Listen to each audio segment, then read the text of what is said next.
from AequitasLaw. Now this is a continuation of the previous video which I made on interpretation of statutes. Let us first by ourselves try to loosely break down the parts of a statute. Let us take any statute which is around you. Take it in hand and we'll find these things. Number 1, a preamble. Number 2, short title and commencement of a statute, the name of the statute as a whole. Preamble, you know, a short thing why that statute was made.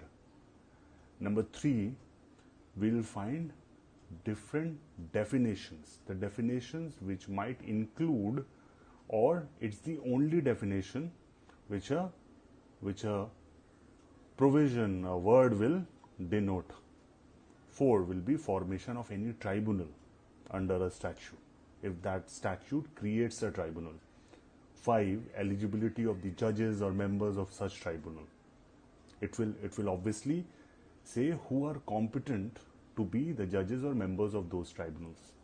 6, what kind of a dispute that statute is looking into, what it can adjudge before that tribunal. 7 will be there might be an appellate body under the tribunal created. 8 will be applicability of any other laws, whether it is in derogation of or in addition of any other law.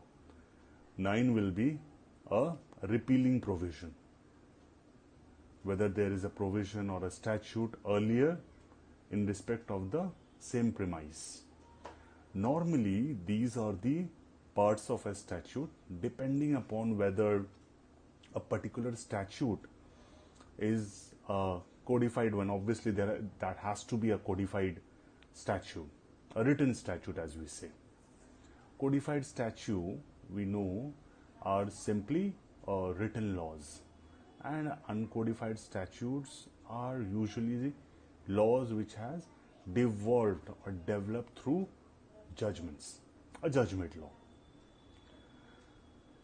There is also another kind of statutes, like what we say a self-contained code statutes. These statutes are those statutes which are self-exhaustive, which means it does not want any assistance from outside any other statute or any other law to complete it. Hence, it is a self-contained code in itself. It's simple, just need to be explained. Now, before the creation of any statute, it is to be decided first whether the statute is formed by a state legislature or a center legislature. Whether it has the power to legislate, the state or the center has the power to legislate on a particular subject, which again takes us back to the 7th schedule of the Constitution of India. We'll discuss about the pith and substance theory at a later stage. It will be a bit too much at this stage for a junior lawyers or a law student. Keep this thing in mind that if the legislature, be it a state legislature or a center, a parliament,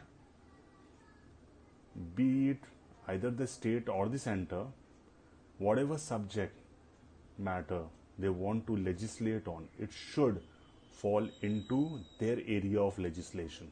Otherwise, that law which they will make itself become ultra vires or a bad law and is void, or can declare to be void by a writ court.